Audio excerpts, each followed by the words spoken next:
Now it's time for Toker Talk Radio, the voice of the marijuana nation. What are you people? On dope? Where you can toke. I inhale frequently.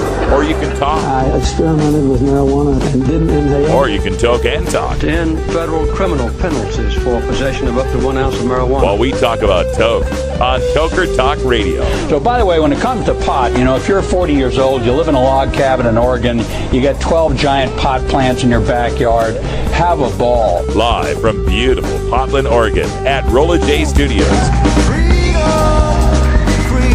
Hey, this is great. Yes, cannabis. Plus your calls live at 971-533-7111. They're walking on their pants with their cap on backwards, listening to Enema Man and Snoopy Poop Dog. What's to keep somebody from getting all potted up on weed and then getting behind the wheel? Gateway theory doesn't work. It's a reality. Holland, is it real? Don't tease me.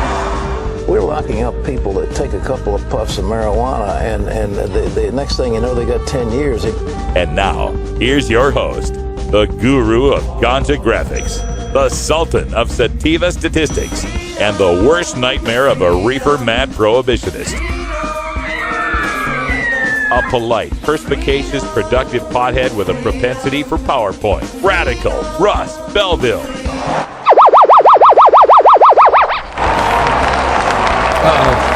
Big aliens. Arm your missiles. Arm your missiles. Welcome, everybody. It's Toker Talk Radio. It's Friday, and I'm here. Woo! And we made it through a week. We're not a video. Yeah. It's me, really, here, live. Although I got an Atlanta t-shirt on. Well, you can tell that it's, really us because we got style and new gear on. Yeah, Oregon Cannabis Industries Association. Yeah. OCIA. Big thanks to those guys. They're going to be putting on another Oregon Medical Marijuana Business Conference this weekend in Eugene at the Hilton. Yes, we're going to be there. Yes, and we will be there. We will be getting some footage and other good things, and we will bring it to you next week. Have you ever taken the Amtrak? Oh, when I was younger, I took it a couple places. But the trains are probably much nicer now. Very nice. Very nice. All right, so it's Friday, and we wrap up a bunch of stuff. It's kind of casual Friday. That's why I'm in the T-shirt and everything. But it's casual Friday. We wrap up all the loose ends for the week, and there was something that came across that I just had to read that blew my mind. It's the Reddit. Now, on Reddit, they do these Ask Me Anythings, right? Mm-hmm. AMAs. Ask Me Anything. And so the guy who was on the Ask Me Anything the other day is Brian Nickel, president of Taco Bell. Did Coleco chime in? I did not see Coleco's name in there. Oh. President of Taco Bell, there to promote the biggest launch in Taco Bell history as they start their Taco Bell breakfast menu. Yeah, I heard something about this. Actually, I think I did see Coleco post something like, finally. And so here was the takeaway from this, though, that was funny as hell. And I don't know if I can get down to are these in reverse order when you read these things? I think so. It's like an old bulletin board. Oh, man. So, okay. Use the search function. Come on, Russ. Yes. Search page. I could, but Too lazy. Here it is. I gotta find the thing. Okay, so Fritzley is a moderator of Our Trees. Now, Trees is one of them subreddits, bulletin board things about marijuana, right? And Fritzley says, "Hey, Brian, our users love your food. We were hoping you might be interested in supporting Reddit by advertising on our sub," meaning the Our Trees subreddit, right? Yeah, the subnet. And then in parentheses, just a reminder, 420 is coming up. And then the president of Taco Bell replies, "I'm glad you love our food. What's 420? And, that's classic. And that's followed up by and then probably a few people were like, blah, blah, blah, blah. Yeah. And Cheap Dog replies, "What's 420? Well played, wink." And another guy replies, "Exactly. Dude sells a taco on a fucking Dorito shell. I think he knows what 420 is." Bam! You just got busted. Well, actually, maybe the president doesn't smoke. Maybe it's just all of his marketing guys, And then another person, Gentleman Behold, says, "You would think the president of Taco Bell would be aware of the spike in sales during the evening and soon-to-be mornings of April 20th every year." And then I have a wobbly sausage. Love that name. That's great. I have a wobbly sausage. Quoting a clueless Taco Bell exec says, quote, "I'm starting to think people are celebrating Hitler's birthday by eating a lot of tacos." Hi-oh. So the president of Taco Bell doesn't know what 420 is, Who is and 420? This water pipe is for tobacco use only. There you go. That's on Reddit. And I never inhaled. Let me put that. I'll put the link in our chat room there. So if you want to read the rest of that Reddit, it's pretty classic. It's hard to believe. That's all I'm saying. Hard to believe. Yeah. Oh, I just tried one of their new grillers. Sorry to plug you guys, Taco Bell, if you don't know what 420 is, but dude, they've got this like wrap thing that's grilled on the sides, but it's like about that big, around about that long, and it's got those little potato wedges, and then the meat, and then the nacho cheese sauce. It's like a chili cheese fry griller, and it's freaking good. I think Taco Bell could do better by stoners if instead of having menu items, right? Because you end up at the drive-thru and it's like, I wanna instead of that, right? Just have a board that you approach, right? And it's got buttons on it, right? Cheese, meat, beans, lettuce, onions, tomatoes, tortillas, right? Yeah, but see, stoners will forget the shell, Push a few buttons, enter how many people are in the car. You drive up the drive-thru, they give you that much Taco Bell crap. Yes. Because really, what's the difference? We'll call it the Taco Bell Random Stoner Box. The Random Stoner Box. There you go. All right, so there's your Taco Bell news. I just had to get that out. Hi-oh. Also, coming up a little bit later in the show, after our 20 after break, you got some videos for us. What do we got to look at? Yeah, I was hanging out at the World Famous Cannabis Cafe a couple weeks ago, and Happy Daddy Tools Products was there, and they were filming their new podcast, The Happy Daddy Show. Everybody's got a show now. So, yeah, everybody's got a show. I told them we'd help them out, hook them up. So, we're going to play a couple clips that I recorded, just some fun. We're screwing around, a little clip of the Real One and Mean Green, who are on the Kings of Hemp Hop tour right now. Right on. And Boomer. Hey, and when we come back from this break, we'll do our Fan Friday trivia that we missed last week. You could win this fabulous Furry Freak Brothers magazine cover, High Times, from the February of 77. With the comic inside. We'll be right back. We'll be right back after these messages from our 420 friendly sponsors. Support these advertisers because their ad money goes straight to the Russ Belville Show. You're tuned into the Russ Belville Show, the voice of the marijuana nation.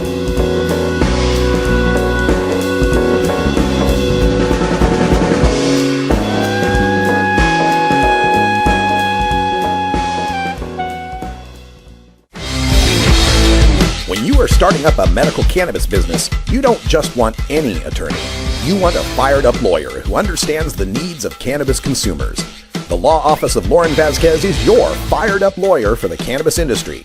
Lauren Vasquez knows the details of California marijuana law from both a personal and professional angle. Lauren Vasquez rose from the ranks of college normal activist to become one of the Bay Area's best marijuana lawyers. Visit her website, fireduplawyer.com, or call 1-855-MMJ-LAWS for more information. That's 855-665-5297 for Lauren Vasquez, your fired-up lawyer, or email fireduplawyer@gmail.com. The number again is 855-MMJ-LAWS, 855-665-5297 for your fired-up lawyer, Lauren Vasquez. Lauren Vasquez is an activist attorney you can trust. Call today. You can get 420 Radio on the go with our Shoutcast stream for all internet-enabled media players. Go to rad-r.us/420shout or just click the Shoutcast icon below the live radio feed at 420radio.org. Hey, Tokers and Tokettes, Radical Russ here to introduce you to my friend Matt and all the staff at Lush LED Lighting. Growing plants indoors can be a rewarding hobby, but electricity bills can go through the roof. Then you have to cool down all those big hot lights. It can drive a grower insane. With Lush LED lighting, you can solve many of these issues and double your rewards. If you thought LEDs were meet the tech of today, Matt and his scientists have developed the perfect light for flowering plants with far less cost and heat. And the results? Let's just say I appear at a lot of events with the masters of indoor horticulture, and the harvests I saw from Lush LED lighting were big, tight, sticky, and very effective. Check out LushLEDlighting.com right now and tell them Radical Russ sent you.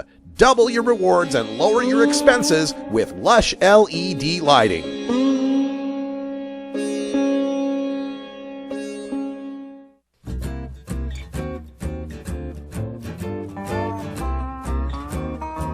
Welcome back, everybody. It's 10 after the hour. That's Dean Friedman there with Doint Doint. It's just a joint. But before we get to that, we've got to get to this. That's right, Russ. It's time once again for the 420 Radio High Times Magazine Fan Friday Trivia Giveaway here on 420radio.org. All right. Thank you, Don Pardo. Yes, our Fan Friday trivia every week, at least when I'm in town, we give away... when he remembers. When I remember, right. We give away a vintage copy of High Times Magazine. This one's from February of 77. All about hash oil. Is one of the stories. You know, they had hash oil in 1977? Yeah, I know. It wasn't just invented 5 years ago? No, I know. Really? It's wow. Some people just don't understand. You know, it's like, what, you never had that, Lebanese red honey oil, you know? It's got the fabulous furry Freak Brothers on it. It's got a Freak Brothers cartoon in it. Freak. And our question was, if we get back to the question here. Oh, before I get to the question, I better find all the people who answered it. That would be a good idea. You're putting the cart before the horse now, Russ. Mm-hmm. No doubt. Oh, my goodness. I don't know that I marked them all. Let me find them here. Where did you go? You didn't color code them with a star? All right, here we go. Here we go. All right. Okay, so how many hundred winning answers did we find? We had one winning answer. Oh. Yeah, because I made the question real tough this time. All right, so our question was...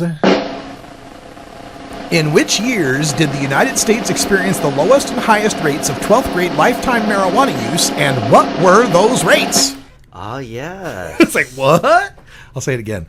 In what years did the United States experience the lowest and highest rates of 12th grade lifetime marijuana use, and what were those rates? And so our winner tonight is Chris McKinley. Congratulations. Whoops, wrong one. Rimshot. Where's Rimshot when you need it? There you go. Our winner is Chris McKinley, who gave the correct answer. 1979 was the highest rate at 60% lifetime use. 1992 was the lowest rate at 33% lifetime use. And so you are a winner, Chris McKinley. Just email me your address. Wiener. And I'll send your magazine. Wiener. Yeah. All right, so we need to have... and Russ really didn't want to get rid of this one. I know, it's a good one. I got rid of the other one I shouldn't have got rid of either, but, I'm a giver, man. What can I say? Yeah. All right, so our next trivia contest, Fan Friday Trivia, we're going to give away next Friday, April 4th, which, by the way, is the anniversary date of the assassination of Martin Luther King. You always remember that from the U2 song. Early morning, April 4th. All right, so anyway, Chris McKinley, you're our winner of this one. And our Fan Friday trivia for April 4th, our question, what's the next magazine? You getting that one? Yep. Okay, so... What do we got? Dope Dictators. Dope Dictators, okay. And Brian will look through that and find out what's interesting in there. So yeah, this is the March 77 issue. Okay, March 1977. Let's see. Uh-huh. I love the ads in these things. Hash. These old ads are great. More stuff on hash? Are you supporting oil barons? Oh, it looks like some kind of oil device. Oh. What's that? With ISO. Oh, what's that? What's that? They made ISO hash back then? They made ISO oil hash back really? then in March of 77. You sure it wasn't invented? You sure it wasn't invented just 5 years ago? No, because there are some people who still haven't discovered it. I say that they haven't caught up with Dab Light savings time yet. There you go. All right. So let's see. Our question today for Fan Friday Trivia, and all you got to do. Keith Stromp and Hunter Thompson at the California dope lawyer. Oh, and California dope lawyer Michael Stepanian. Yes. Right on. Let me see that. I should have. I didn't know this one was in there. I would have shown the guys. Yeah. There's Peter Bourne. Okay. Now, Peter Bourne on the left was Carter's drug czar. He was the one that did cocaine at the normal party, and then everything went to hell. But Keith Straub, Hunter Thompson, and Michael Stepanian. This is a great picture. Man, that is of great. Keith Straub and Hunter Thompson. Let me get this on there for you. I'll just take a picture of it with your smartphone and tweet it. No, I like that. Right there. Yeah, we're going to tweet this out, too. So you can win this one. All you've got to do is send the right answer into russ@radicalruss.com. That is russ@radicalruss.com. These aren't in super mint condition or anything. No. They were in a box that went around Saudi Arabia for a few years. So, yes, these High Times magazines have been in Saudi Arabia, where I'm sure that's probably a stoning offense of some sort. Wait, now pun intended. Let's check the trans high market quotations for Saudi Arabia and see what we come up with. There we go. All right, so russ@radicalruss.com. That's the email address. Fan Friday Trivia. Put that in the subject so I can find it. And our question for the day is: where in the United States is it federally legal to grow marijuana? That's your question. Where in the United States is it federally legal to grow marijuana? Oh, he makes them easy some weeks, some makes he hard. And you need to be precise on this one. Yeah. Where in the United States is it federally legal to grow marijuana? So that'll be your question for today. And make sure I write that down. In the U.S., is it federally legal to grow marijuana? Send in your answers to russ@radicalruss.com. Fan Friday Trivia. We will randomly select from all the correct answers, and you could win this High Times. Not only this High Times, we'll send some cards, some stickers, some other stuff. Normal formal cartoon. Oh. A normal formal? I don't know if I want to give this one away now. Every time you do this, I'm like, well, that sounds pretty cool. All right, I gotta give you another story. This is our Friday, wrap things up stuff. And there was a story that came across this week that I loved. And it was out of Huffington Post. It came from the folks at the Drug Policy Alliance. And I got to do the screen cap on this one so that you can see what I'm talking about on this one, because it's great. Let me see. Specific window will do. There you go. This one talks about the Freak Brothers on the silver screen, too. What? All right, so this is off of Huffington Post, right? Off their blog. And I love the headline here. Dear media, this is what people who use marijuana look like. Aha. And the whole piece goes on because it's about basically that marijuana has become mainstream, but someone has neglected to tell the news outlets because they keep recycling the old Cheech and Chong images. And this is the complaint I've always had about stock photos. Like when CNN runs a piece about marijuana, you always see that same Hispanic guy with the same scraggly mustache and beard smoking that same brown joint. Mm-hmm. I've seen that clip for 10 years now. So this has popped up on Bloomberg, on Huffington Post, on Forbes. New York Times reporter Matt Richtel took to Twitter to call out the Times for using literally Cheech and Chong as an image for a scientific study or a story about scientific studies on marijuana and driving. So what has happened now is that they ask, why do stereotypical images persist even though today's marijuana consumer might look more like your Aunt Betty or your accountant than the dude? And now that vaporizers, edibles, and topical creams have rendered the ubiquitous joint somewhat obsolete. And they said, well, one reason may be that there's not very many images yet of that. That's where Drug Policy Alliance has endeavored to provide the media outlets with ready-to-use stock photos of everyday people who use marijuana. These images, shot by San Francisco-based photographer Sonia Eirel, are examples of the type of photos that media could be using when doing a story about marijuana legalization. We are making these photos open license and free to use for non-commercial editorial purposes, and we hope they will help make the jobs of editors easier and content more relevant. So I'm reading this story.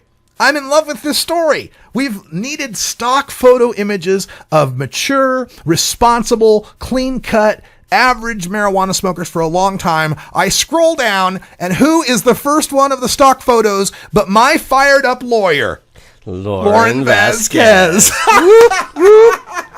So yeah, Lauren. Hell yeah. Hell yeah. Made it. With a roar. Nice. With a roar. And the photo's title is basically she's listed as young white woman smoking medical marijuana or something like that, right? Love it. Good job. Good job, Lauren.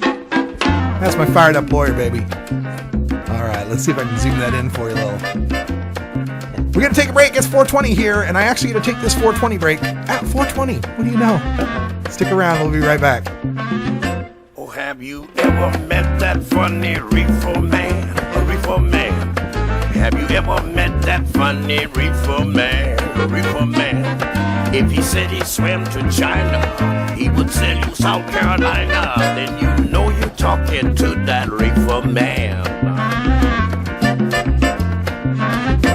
I'm Radical Russ Belville, and I want to thank you for listening to 420 Radio. We couldn't survive without you and our sponsors, and I'd like you to check out one of our prime sponsors, the National Cannabis Coalition. I've been working with NCC since June of 2012, and I'm proud to be part of the team they have assembled. National Cannabis Coalition is building the partnerships with reformers, lawmakers, and industry we need to be successful. Visit the National Cannabis Coalition website at nationalcannabiscoalition.com or the easier-to-remember ncc420.com. That's where you'll get the exclusive first look at my radical rants, as well as informative articles from the nation's top cannabis pundits. Visit ncc420.com today, and if you have your phone handy, text Russ to 420-420 to support NCC and 420 Radio. It's a free text message that helps us help you end adult marijuana prohibition. Learn more at ncc420.com, and thanks for supporting independent marijuana legalization public radio.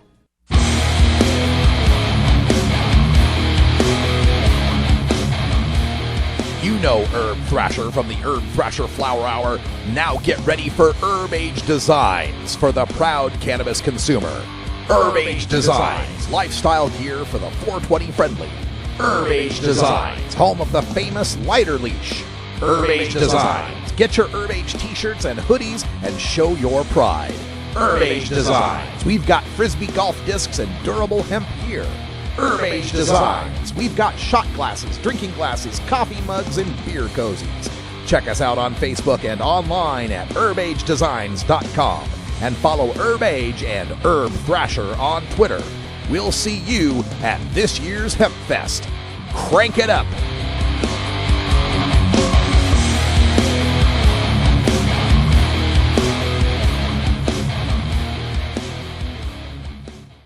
Marijuana Compassion and Common Sense, starring Lanny Swerdlow from Inland Empire, California. Tuesdays at 1 p.m. Pacific on 420radio.org.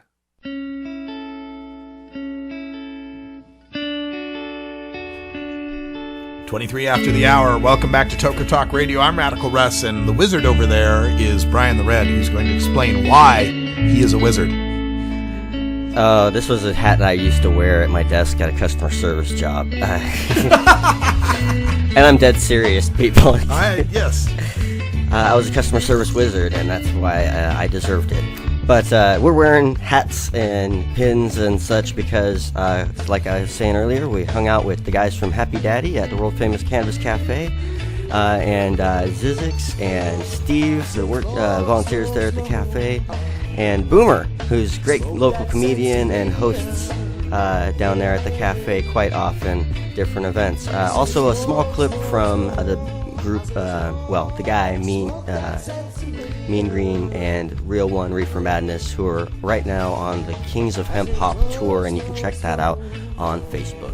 So we're gonna get things started here with a little clip of Boomer and the guys screwing around, and then there's some dabbing and some music, and then the Happy Daddy Show, episode 3 after that.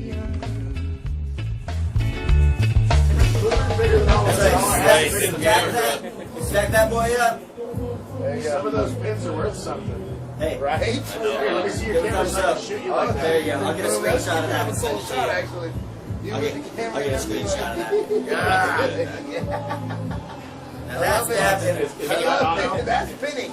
I don't know. Dude, that's straight up. Hashtag penny is winning. That's how you win. Get something in my hand. Matt Happy Daddy. Yeah, you're going to be in the show. Matt Happy Daddy, get close. Get closer. You guys want me to. Yeah, we want you in it. Hey, why don't you set that camera right there on the edge and aim it up here so you can come over and take it down? It doesn't aim very well. That's okay. I can still come take a dab though.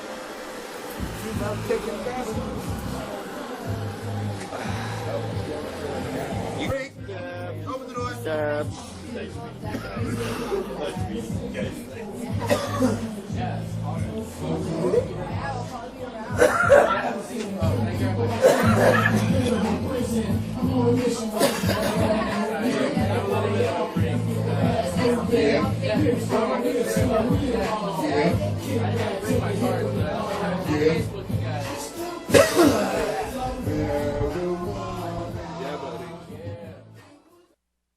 But a finger, real smoke in the air. You can see it still linger. Everywhere I go, Mary Jane, I'm on a bringer. I'm rapping like a pro, got my HD stinger. Munchies on deck, king size, but a finger. Smoke in the air, you can see it still linger. Everywhere I go, Mary Jane, I'm on a bringer. Twisting up a blunt while they getting it nail hot. Puffing on the court in Northwest Road Hot. Get the Cannabis Cafe and see what they got. The way we smoke, the session never stops. Always got some of that loud to puff on. So high, cloud nine, you wanna jump on. Jump, gonna smoke every time one of my songs on. Last piece in it, get it come from Hong Kong. I'm got my own zone, dome in the ozone. Getting blown off this personally homegrown. So strong, like I look Medusa in the eye. Nations, eating up a whole pie. Fingers hanging from my neck, dabbing like a pro. Yeah, food ready, head where I go. Head bomb sticking some of that shatter gold. Now I'm feeling like we back on the road. I'm dabbing like a pro, got my HD singer. Munchies on deck, king size, but a finger. Smoke in the air, you can see it still linger. Everywhere I go, Mary Jane, I'm on a bringer. I'm dabbing like a pro, got my HD singer. Munchies on deck, king size, but a finger. Smoke in the air, you can see it still linger. Everywhere I go, Mary Jane, I'm on a bringer. Yeah, real one, baby. Ow, God, that's so hot. There it is. Oh man, he blew like a whale. You see that? All right, y'all. Brian the Red here with 420 Radio, here at the World Famous Cannabis Cafe, hanging out with the guys from Happy Daddy. Say hi, you guys. Hey, what's up? Hi, guys. What's up? All right, so you got Boomer hiding over there in the corner. What's up? Oh, yeah. Boomer Nice. shit. All right, so what are you guys covering on this episode of your Happy Daddy show? Oh, the Happy Daddy show today. Okay, we have to talk about some really important things that will change the world, like why do people who imbibe in cannabis wear such funny hats? And what's all this about pins? Why would old people like me care about pins and even care to wear them? So we're going to explore that, I think, Pat. And That's then, a very good question. right? Yep.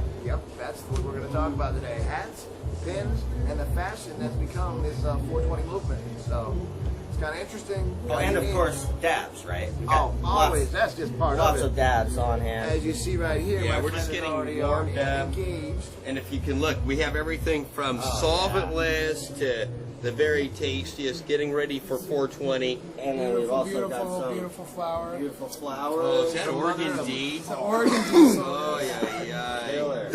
All right, and we got several little rigs here. Some Little lots of local focus. Boro farm. Oh, yeah.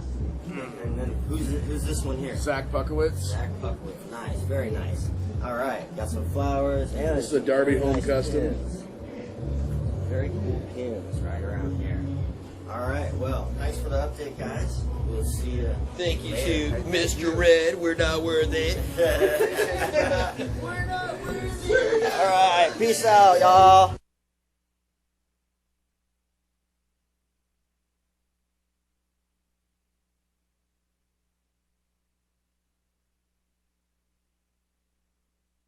All right, folks, the Liebermater is very upset at this next video that I'm trying to play, so we're going to have to kill that particular Libra for the moment here. See if we can get something else going for you. But it's in an endless loop shutdown mode. There we go. So it's shutting down. We will restart here, and I will burn that file into a better format that the Liebermater will not puke on. That's sorry about that. That happens. You shouldn't have relied on that script, Russ. Oh, no. I was relying on something different this time. Script was fine. Okay, fine. All right, so we'll get the audio engine starting here. We're going to have that episode coming up next. You know Herb Thrasher from the Herb Thrasher Flower Hour. Now get ready for Herb Age Designs for the proud cannabis consumer. Herb Age Designs, lifestyle gear for the 420 friendly. Herb Age Designs, home of the famous lighter leash. Herb Age Designs, get your Herb Age t-shirts and hoodies and show your pride. Herb Age Designs, we've got frisbee golf discs and durable hemp gear. Herb Age Designs, we've got shot glasses, drinking glasses, coffee mugs, and beer cozies.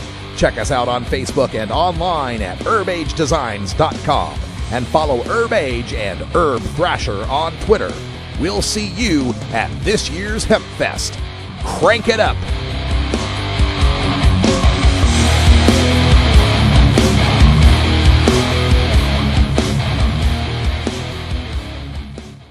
Marijuana Compassion and Common Sense, starring Lanny Swerdlow from Inland Empire, California. Tuesdays at 1 p.m. Pacific on 420radio.org. Welcome back, everybody. 31 after the hour here at Toker Talk Radio, the voice of the Marijuana Nation. Thanks for supporting us here, and want to remind you that you can always help support us financially by becoming a VIP member of 420radio.org. Just log on to 420radio.org, look at the top menu for VIP. You can join for as little as $4.20 a month, but if you can give more, give more. The more you give, the longer we stay on the air, and the more trips and more video and better equipment and everything can be brought to you. We are a nonprofit organization organized in the state of Oregon, so everything you donate goes to making this better. Yeah, if you've got some funny hats out there that you haven't seen on the show, you can always use a funny hat or two. Yeah, we love funny hats. I think we each have a box. If you're a stoner and you don't have at least 2 or 3 funny hats, then you're letting somebody down. That's right. So we've got, coming up in this half hour, we're going to show that video, the Happy Daddy Show. That's coming up next as soon as it finishes burning. But also a reminder that Sunday and Monday, Brian and I will be at the Oregon Medical Marijuana Business Conference. It's taking place in Eugene, Oregon. We're going down there Saturday night on the train. We'll be there Sunday. And coming back Monday And morning. Coming back Monday morning, so we will be here live. Yes. Yeah, we'll be here live. It'll be all good. So we'll have video for you. Probably we'll be burning it on the train. Video and audio, and hopefully we'll have some more sponsors and business connects. We've also got an order in for some more show stickers and some new t-shirts that we're going to be putting out, and I've got a new poster design, but I haven't sent it to the printers yet, but we'll be getting that going. We're looking for more donations to help cover the cost of printing and all of that. If you don't want to become a regular VIP member, you can always just make a one-time donation. It's the same place, though. Just go to the VIP page at 420radio.org. All right, so we're going to take a moment here and get to the Happy Daddy show that we were talking about. They're showing this they taped this at the World Famous Cannabis Cafe here in Portland, Oregon. This is their 3rd episode? Yep, episode number 3. The first one was done on a iPhone. On an iPhone. And if people want to get a hold of this, I mean, they got a YouTube page, right? Yeah, Happy Daddy Products. Just go to, search Happy Daddy Products, all one word, on YouTube, and you can find their page and watch their show on there. Or make sure you go like them on Facebook, and right on. Twitter all right. and all that good stuff. Let's see what they have to say about silly hats. Hat pins.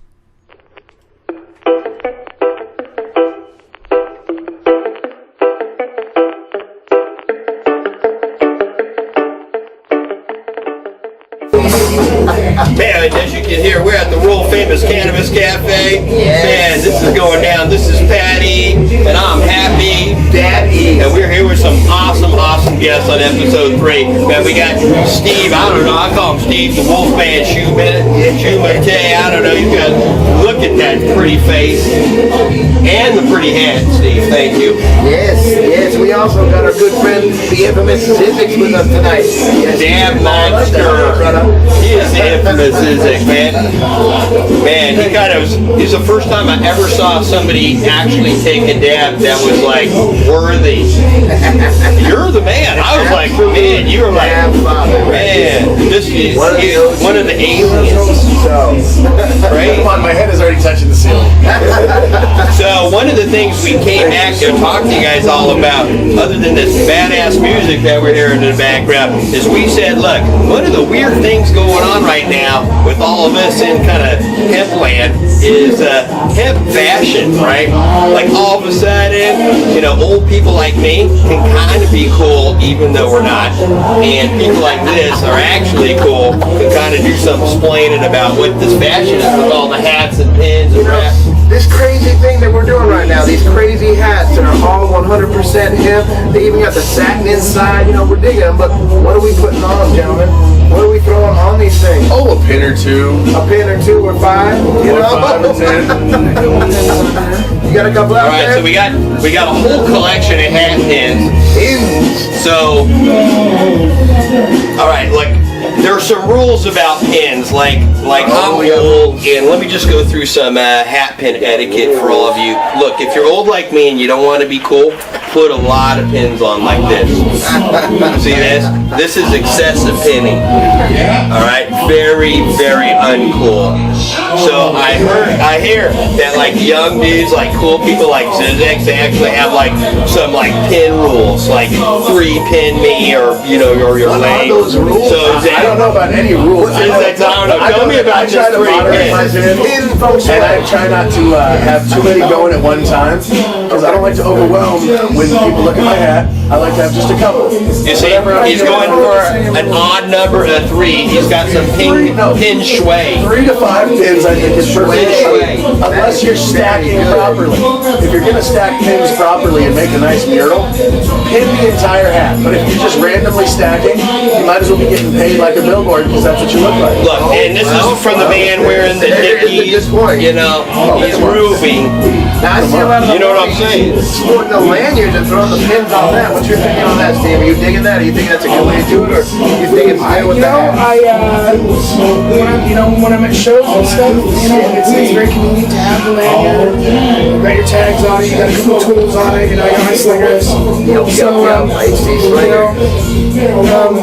But I have to have the same with the lanyards that I do with the hats, and I agree with Zach. Keep it even. 2 or 3 pins, kind of even. Keep it clean.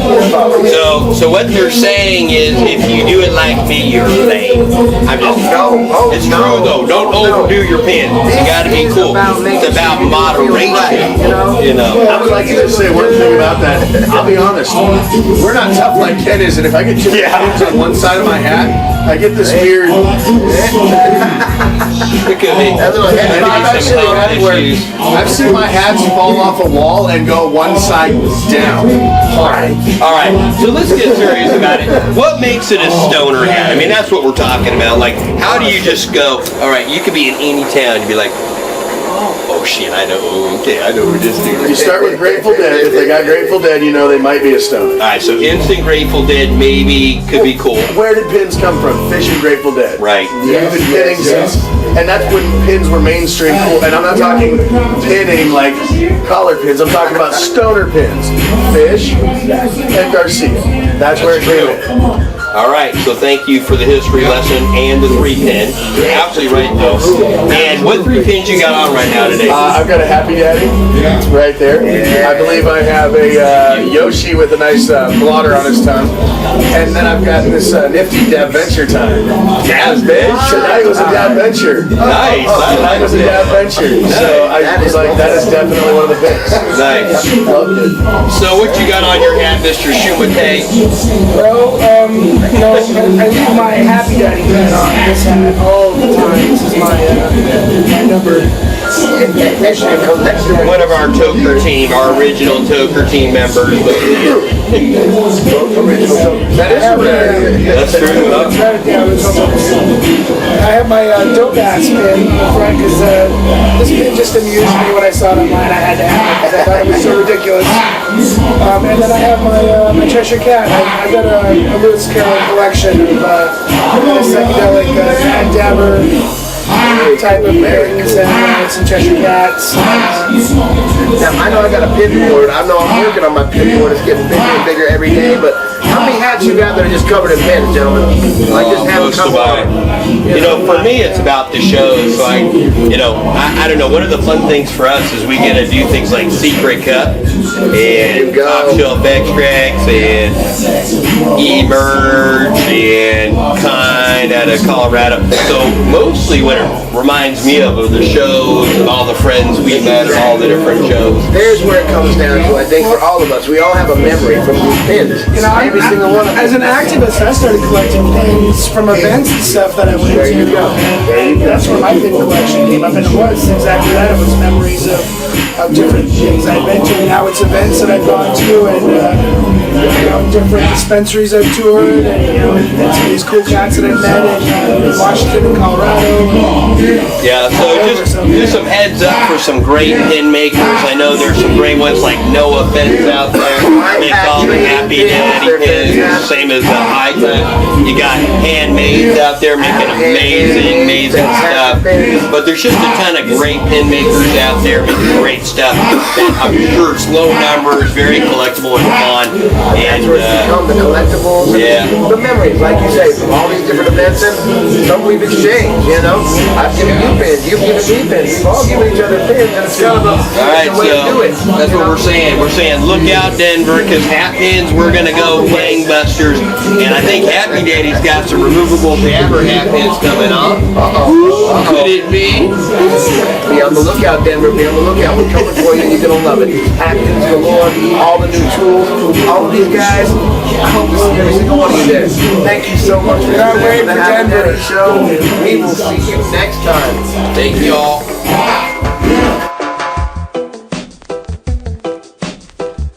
All right, folks, that's episode 3 of the Happy Daddy Show. You can find them on YouTube, and big thanks to those guys. They're always good friends when we're out at the events and get to hang out with them and have a lot of fun. And I'm sure we'll see them there at the 420 in Denver. Me and Brian the Red and Left Wing Larry are going to be carpooling, road tripping as it were, out to Denver, Colorado for 420, the biggest event, the first legal, you can go buy weed at the store, 420 Cannabis Cup taking place at the new event center. It's going to be huge. They're almost already sold out. We'll tell you more when we come back from break. Got a story of police attack. We'll be right back after these messages from our 420 friendly sponsors. Support these advertisers because their ad money goes straight to the Russ Belville Show. I was going to say, police attacking a young girl. You're over tuned water. into the Russ Belville Show, the voice of the marijuana nation. Cast your eyes up to the skies. What is it to live and die? Calculated stars and lights. Marijuana. Do you wanna? Mary, do you wanna? Tonight. As marijuana goes mainstream, you need to be armed with the facts. Nobody can teach you better than Dr. Mitch Earlywine, Ph.D. You may know Dr. Mitch from his column in High Times magazine or his weekly appearance on the Russ Belville Show. Dr. Mitch is also the author of some of the best books on marijuana science, culture, history, and health, including Understanding Marijuana, Parents' Guide to Marijuana, Pot Politics, and more. Visit Amazon.com and search for Mitch Earlywine, that's EARLEYWINE, and order your books today. You can also contact Dr. Mitch by email at 420research@gmail.com.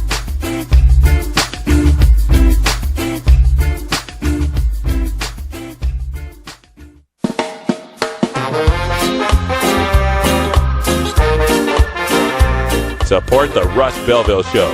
Text the word Russ to 420-420 and connect with the National Cannabis Coalition.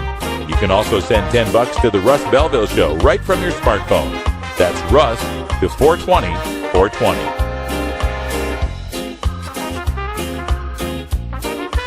You're listening to Radical Russ on the Russ Belville Show.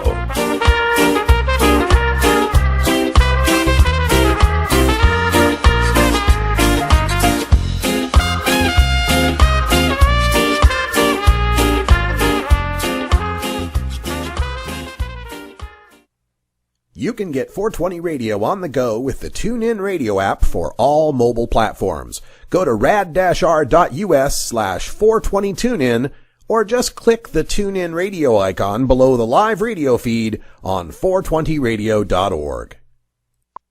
Soldier Boy in it, oh, watch it,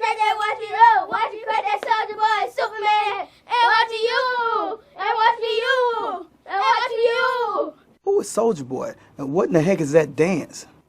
Who, Soulja Boy? Soulja Boy, tough. All right, Hey, I got Soldier this Boy, damn you and your y'all kids, called the Soulja get out of Boy. here.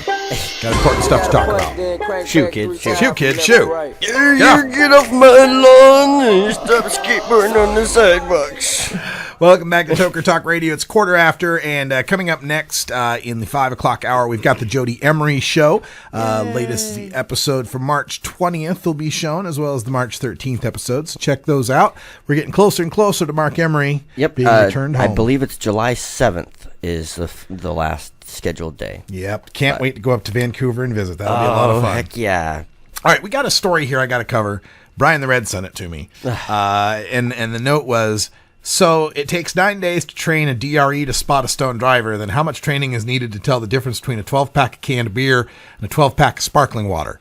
So I was just wondering, because when I read this story, I was just freaking... Yeah.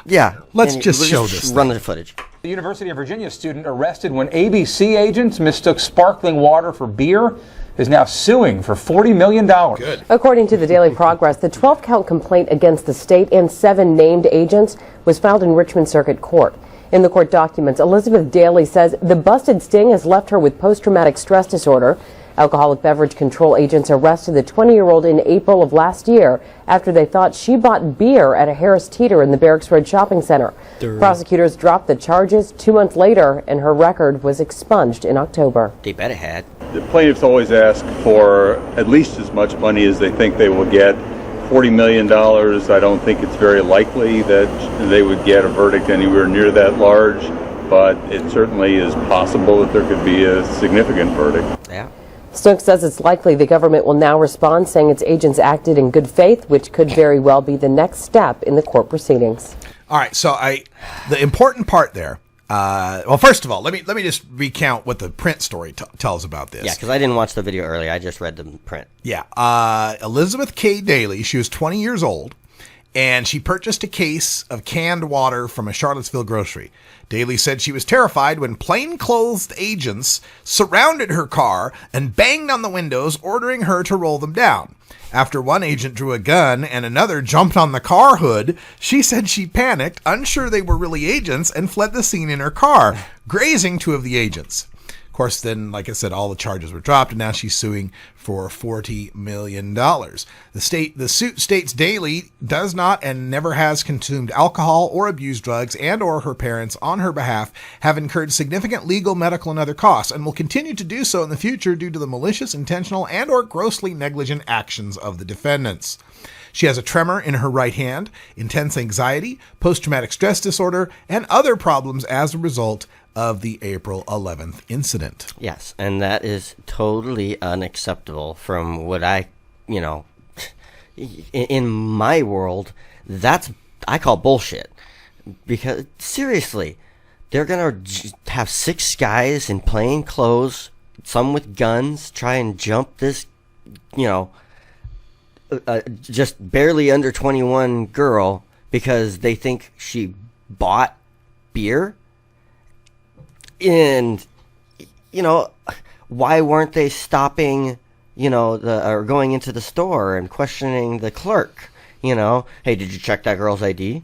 No, they probably didn't do that. They were probably hanging out in the parking lot, saw somebody looked young, carrying a case of something, and then jumped out of their frickin' cars and, attempted to assault this young woman. Yeah, she doesn't know. And there's, you hear of stories of these women getting attacked in parking lots and stuff. So I can understand why, especially why by she'd be groups afraid. of people. Absolutely. So this lawsuit, though, here's what I'm afraid she may lose. And that the fact is, under the law right now, cops have, and prosecutors and judges have wide discretion to abuse your rights, so long as they were acting in good faith. Yeah, that is ridiculous. They're going to find that these officers didn't violate any procedures. They did what they were trained to do, and since they were operating in good faith, I don't think you're going to see much come out of this lawsuit. I think that if it gets enough attention, maybe a settlement. I think that if it gets enough attention, she may get, but if it somewhere goes to court, between, 10 and 40. If it goes to court, though, then she risks this, the way that they might instruct the jury in these kind of cases. Yeah. Again, if the officers are acting in good faith, they didn't commit a crime, they didn't, just because a raid traumatized you does not mean that they were at fault pursuing the raid. And I've seen this in drug case after drug case after drug case. And folks, this is a drug case. It's trying to maintain the prohibition on alcohol to people under the age of 21, which is the law, right? And this is way overdone. Yeah, this is a far abuse of power here. Way beyond their boundaries, of officers. Come on. You're going to approach somebody. One of the 6 should have had a badge drawn. Yeah. One of the 6 plainclothes people who were trying to jump this young girl in a parking lot should have had a badge showing. And, from what it sounds like, they didn't identify themselves saying, freeze, alcohol bureau, freeze, you're, under arrest, or freeze, what do you have in that box? Nope. No. It's bang, bang, bang, jump on the car, pull a gun. Yeah. And that's systemic. That is freaking terrifying. And that's ridiculous. That's a result of this paramilitary, increase in police powers that we've seen, that has been based on the war on drugs. You can read Radley Balco's book about it, Rise of the Warrior Cop. It describes all of this, and that's how the war on drugs. People, think, well, I don't smoke weed, so it doesn't affect me. Not gonna affect me. Now it just affected your 20-year-old daughter who got raided over, cans of sparkling water. With tactics that are usually reserved for drug dealers, which shouldn't be reserved for anybody who's nonviolent. Yeah, this person has never even consumed alcohol, and so this is, probably a very nice young church-going person, now traumatized for most likely the rest of her life, all because of simple, quote-unquote, prohibition. Yep, absolutely. And it just makes me sick. It is. It's disgusting. All right. So another story to wrap up our Friday, because again, we just kind of wrap up all the loose ends. This one comes from the Department of Even a Stopped Clock is Right Twice a Day.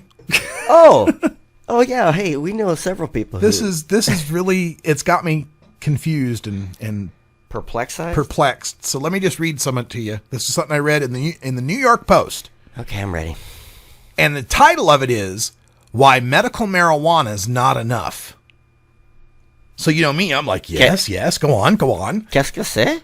It's 9 a.m. on a weekday, and I'm at the Marisol Therapeutics Pot Shop in Boulder, Colorado. The dispensary is split into 2, recreational on one side, medical on the other. Medical customers must have state-issued cards and doctor's approval. The inventory isn't taxed, so prices are lower on that side. Before I tell you how and why my hubby and I ended up at Marisol Therapeutics, some background about my longtime support of medical marijuana. More than 15 years ago in Seattle, while working at the Seattle Times, I met an extraordinary man who changed my mind about the issue. Ralph Seeley was a Navy nuclear submarine officer, pilot, cellist, and lawyer suffering from chordoma, a rare form of bone cancer that starts in the spine. He'd undergone several surgeries, including removal of one lung and partial removal of the other, and was confined to a wheelchair. Chronically nauseous from chemotherapy and radiation, weak from a suppressed appetite, and suffering excruciating pain, Seeley turned to marijuana for relief. Contrary to cultural stereotypes, Seeley was far from wasted. While smoking the drug to reduce his pain, he finished law school, something he couldn't have done while on far more powerful mainstream narcotics, which left him zonked out and vomiting uncontrollably in his hospital after chemo. This brings us back to Pueblo. For the past 3 months, my mother-in-law, Carol, whom I love with all my heart, has battled metastatic melanoma. After a harrowing week of hospitalization and radiation, she's at home now. A miraculous new combination of oral cancer drugs seemed to have helped enormously with pain and possibly contained the disease spread. But Carol's loss of appetite and nausea persist. A month ago, with encouragement from all of her doctors here in Colorado, she applied for a state-issued medical marijuana card. It still hasn't come through. As a clerk at Marisol Therapeutics told us, there's a huge backlog. But thanks to Amendment 64 of the Marijuana Legalization Act approved by voters in 2012, we were able to legally and safely circumvent the bureaucratic holdup. The pot shop staffer told us, quote, "A lot of people are in your same situation. We see it all the time and we're glad we can help," end quote. Our stash included 10 pre-rolled joints, a vape pen, and 2 containers of cheddar cheese-flavored marijuana crackers. They were out of brownies. So far, just 1 cracker a day is yielding health benefits. Carol is eating better than she has in 3 months. For us, there's no greater joy than sharing the simple pleasure of gathering in the kitchen for a meal with Grandma Carol at the head of the table. So this is a medical marijuana story where the author is saying, look, medical marijuana is great, but it doesn't go far enough because here, because of bureaucracy, here's someone who desperately needs it, can't get it medically. If there wasn't legal pot in Colorado, she'd be out of luck. Or having to get it illegally. So I'm reading a story. This is, oh man, what an amazing tale. I can't believe this. I agree so much with this person. I'm in love. Who wrote this? Michelle Malkin. Now, if you don't know who Michelle Malkin is, let me recount. I used to be a political talk radio host on the left side of the dial. I was a liberal progressive talk radio host. And Michelle Malkin, if you may have seen her on Fox News. She's been on numerous times. She's an Asian American lady who was supportive. One of her controversies was her controversial support of the Japanese American internment of the 1940s during World War II. That's right, an Asian American commentator who was for the internment in 1941. And she's, has spouted so many viciously right-wing things, and she was like, she came along about that same time Ann Coulter was just getting popular. And they often referred to her as like the Asian Ann Coulter or whatever. But it would be hard-pressed to find someone with whom I'm not only so far diametrically opposed on the political spectrum, but just also as a human being. Some of the things she said, the way she said them, made my skin crawl. And yet I'm 100% with her on this issue. And that just goes to show you how marijuana can transcend any politics, any religion, anything, any division. We can find a common ground in marijuana. Me and Michelle Malkin agree on something. This is like just was a month or so ago when George W. Bush said something good about reducing prison populations. I went, oh! No, he said that they wanted to remove the D from PTSD. Oh, that's right. That's what it was. Thanks for reminding me. Yes, he wanted to remove the D from PTSD. Oh, Libra Mater, why? It's all right. You toy with us. It's all good. It's a good song. Cop song. Cop song. It's appropriate. Makes sense. And then there's one other thing before we run out of time that I wanted to mention. And that was this Governor Dayton in Minnesota, who's digging his own grave here. There's 5 Republicans that are running for Minnesota governor now to take his place. And they were asked about medical marijuana because that's been an issue going on there in Minnesota. And let's see what they got here. Okay, so meanwhile, the candidates weighed in on the controversial proposal to allow marijuana for medical use. Dayton has come under fire from advocates on how he's failed to lead on the issue. And among the Republicans, 2 of them said they'd be open to the possibility of signing a bill, but not the one that's currently before lawmakers. Because it would allow growing and it would allow, it would be a regular medical marijuana bill. One of them referenced Illinois' medical marijuana model that would be something he could support.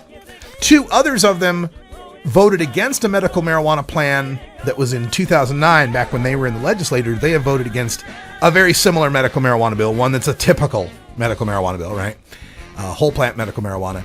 And then there's one guy who said he's sympathetic to arguments for the drug, but marijuana should be handled at the federal level through the normal channels of prescribing drugs. It shouldn't be left to the states, he said. So one of those 5 guys is going to be taking on Governor Dayton in Minnesota, who said the woman was lying when she said he told her to get medical marijuana off the streets. Hey folks, that's all the time we got for today. For Brian the Red, I'm Radical Russ. Thanks for joining us, and until next time, take care of each other, tokers. This is the Russ Belville Show. The Russ Belville Show is blogging and podcasting daily at radicalruss.com. You take a seed, you plant it, you grow it, you dry it, you roll it, you smoke it. You take a seed, you plant it, you grow it, you dry it, you roll it, you smoke it. You take a seed, you plant it, you grow it, you dry it, you roll it, you smoke it, and it goes.